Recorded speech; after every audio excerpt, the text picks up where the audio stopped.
In the heart of France, where cobblestones whisper tales of revolutions and Renaissance, a name was born that would change the very fabric of fashion forever. Louis Vuitton. Two words, one empire. He was just 13, a runaway, a child escaping a cruel stepmother and a forgotten village. With blistered feet and an unshakable dream, Louis Vuitton walked over 300 miles to the gates of Paris, unaware that his name would soon be carved into the gold thread of luxury history. But how did a humble trunk maker become the emperor of elegance? How did his legacy become the uniform of the world's most powerful, beautiful, and elite? This is the story of ambition stitched in canvas, of scandal and status, war and wealth. This is the story of Louis Vuitton. The year was 1835. The world was changing. Steam engines roared across iron tracks. The aristocracy clung to elegance while industry whispered promises of the future. And there, on a dusty road to Paris, walked a boy named Louis Vuitton. He was poor, orphaned by ambition and grief. His mother had died when he was young. His father, a hard-working miller, passed soon after. The stepmother left him cold and hungry. But in his heart burned a fire no hardship could extinguish. At 13, Louis arrived in Paris with nothing but his hands. He became an apprentice to a man named Monsieur Marichal, a master boxmaker and packer. In the days before rolling suitcases, trunks were a symbol of status, and the right packer was as trusted as a tailor. Louis did not just learn the trade, he reimagined it. He worked with precision, innovation, obsession. Each seam, each hinge, told a story, not just of craftsmanship, but of care. Soon, he was not just another apprentice. He was an artist. In 1852, the tides of fate turned forever. Eugénie de Montijo, the Empress of France and wife of Napoleon III, chose Louis Vuitton as her personal boxmaker and packer. His reputation exploded overnight. But Louis wanted more than royalty. He wanted legacy. In 1854, Louis Vuitton opened his first workshop at 4 Rue Neuve des Capucines in Paris. It wasn't just a shop, it was a rebellion. At the time, travel trunks were round-topped, inconvenient, heavy, stacked like firewood. Louis introduced something radical. Flat-top trunks, easier to stack, lighter to carry, built from poplar wood and covered in durable gray Trinan canvas. They were waterproof, elegant, ingenious. Suddenly, the world could go farther in style. But success painted a target on his back. Imitators swarmed like locusts, counterfeiting his designs, mimicking his craftsmanship. And Louis, ever the innovator, responded with signature materials, block patents, and customized linings. He wasn't just selling luggage anymore. He was selling identity. Then, war came. The Franco-Prussian War shattered Paris. The Vuitton workshop was looted, burned. Louis fled with his family to Asnières. When the smoke cleared, many businesses were gone. But Louis rebuilt, stronger. In 1871, he opened a new atelier in Asnières-sur-Seine, a place of precision and magic. Craftsmen were trained to breathe life into leather. Each trunk a masterpiece, each detail a declaration of luxury. Louis Vuitton was a craftsman, a pioneer, but he was also a father. And in the shadows of his genius stood a son, Georges Vuitton, watching, learning, waiting for his moment. When Louis passed in 1892, the world mourned, but Georges didn't falter. He knew his father's work was not a conclusion, it was a beginning. Georges had a vision, to take the name Louis Vuitton global. He opened the first international store in London, then New York. He created elaborate travel exhibitions to showcase the art of the trunk. And in 1896, Georges unveiled a design that would define luxury for generations. The Louis Vuitton Monogram. Canvas stamped with interlocking LVs, caterfoils, and flowers.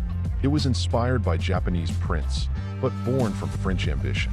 It wasn't just decoration, it was defense. A signature no counterfeiter could easily forge. Each monogram trunk was a declaration of taste. To own one was to belong to a rare class of travelers, the elite, the stylish, the bold. And yet, Georges did not stop at symbolism.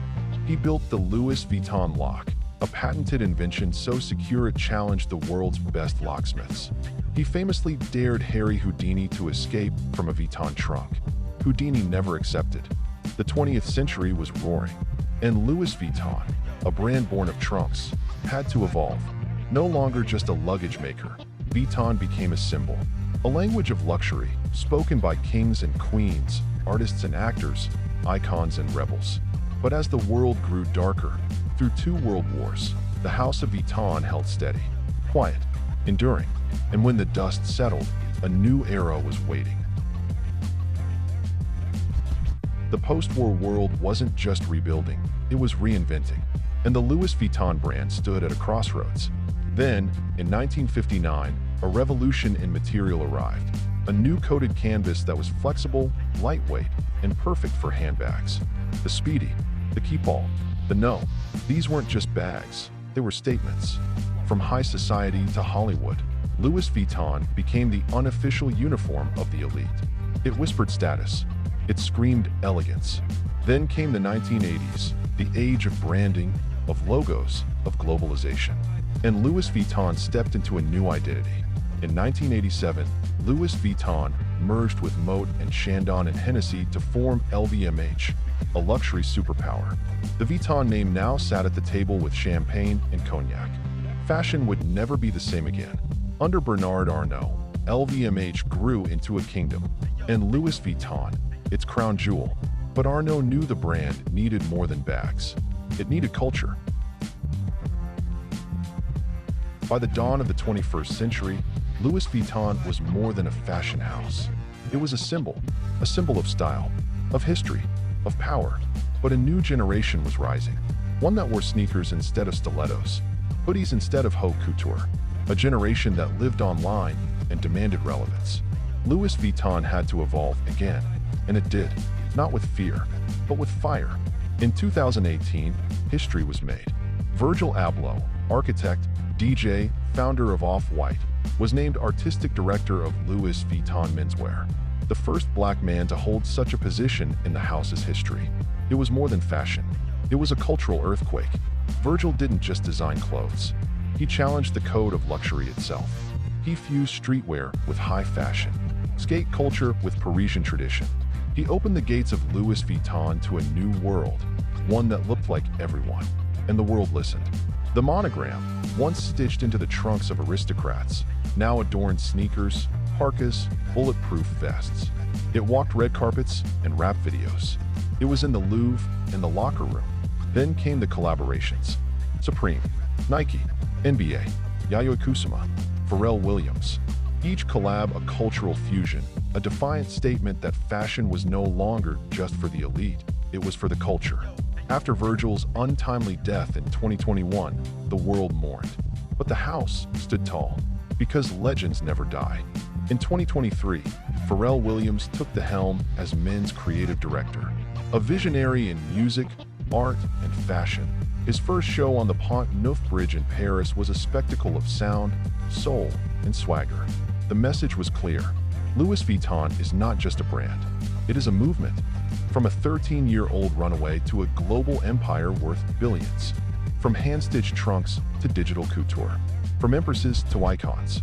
From Parisian workshops to every continent on Earth. Louis Vuitton is more than fashion. It is history. It is rebellion. It is immortality stitched in canvas and soul. Because in every stitch, every seam, every monogram masterpiece, there lives the story of a dreamer. A man who walked to Paris and never stopped moving forward. Louis Vuitton, the empire of elegance.